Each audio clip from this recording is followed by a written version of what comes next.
When you look at Israel's Mossad operations, one thing stands out: fear. Mossad's history is marked by calculated actions that leverage fear as both a weapon and a message, whether in capturing Nazi criminals like Adolf Eichmann, bombing Syrian nuclear sites, or assassinating scientists in Iran. But there's a notable inconsistency in the story.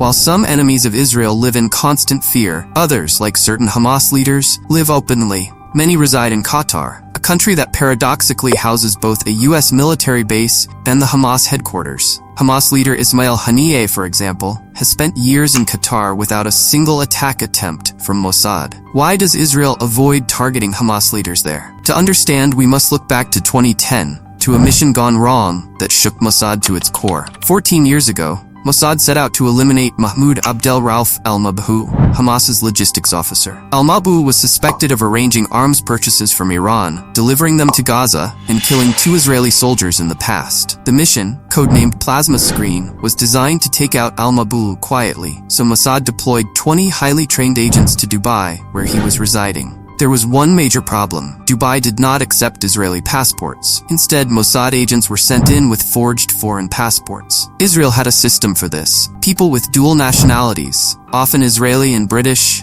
American or Australian, were discreetly approached and asked to provide passport details for national security. Many agreed, hoping to help their country's security efforts. But things went off track quickly. On their first attempt, Mossad's agents failed to execute the plan, and al-Mabhouh managed to evade them. Later, they made another attempt, trying to poison his coffee, but only succeeded in making him ill enough to return to Syria. It seemed like a minor setback, but Mossad was undeterred. Months later, when al-Mabhouh returned to Dubai, so did the Mossad agents, again using the same forged passports despite the increased risk of detection. This time, they carefully shadowed al-Mabhouh, booking the hotel room next to his and donning tennis outfits to blend in as tourists. They followed him discreetly, capturing his movements on camera, and were recorded multiple times by Dubai's CCTV. Finally, they struck, using an ultrasonic device that could induce cardiac arrest without leaving a trace, crafting a scene that appeared to be a natural death. Confident they'd succeeded,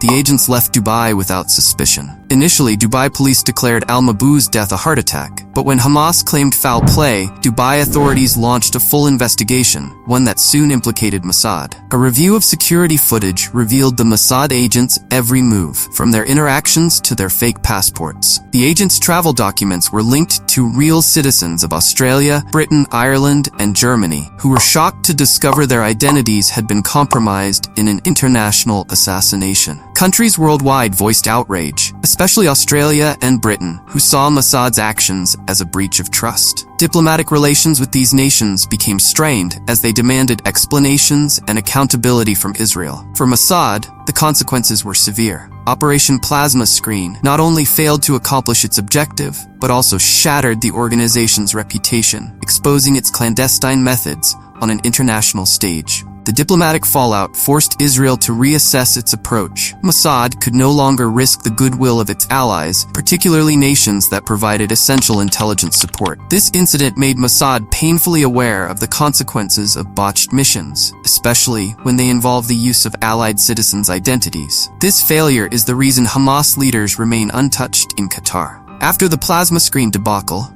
Mossad's ability to operate in politically sensitive locations was deeply constrained. Qatar, an ally to the US and a supporter of Hamas, became untouchable for Mossad operations. In fact, in 2011, then US President Barack Obama formally requested Qatar to grant Hamas a safe base, easing the way for future negotiations. Qatar thus became an off-limits territory for Israel's intelligence agency. For Mossad, this restriction extended to any U.S. allied regions where Hamas leadership might reside, such as Turkey and Egypt, making potential attacks risky and diplomatically costly. In Iran, though, where Hamas leaders also seek refuge, the story is different. Mossad agents have reportedly been able to infiltrate Tehran for intelligence gathering purposes, as Iran remains outside of the U.S. alliance framework. Operations there are somewhat less diplomatically sensitive. However, Operation Plasma Screen's failure has reshaped Mossad's tactics permanently. For a mission that sought to eliminate one man, the fallout led to diplomatic isolation and a loss of freedom in operations abroad. Today, the dark memory of that failed mission serves as a lesson within Mossad. The infamous day remains a haunting reminder of the agency's limits, even in the world of covert action.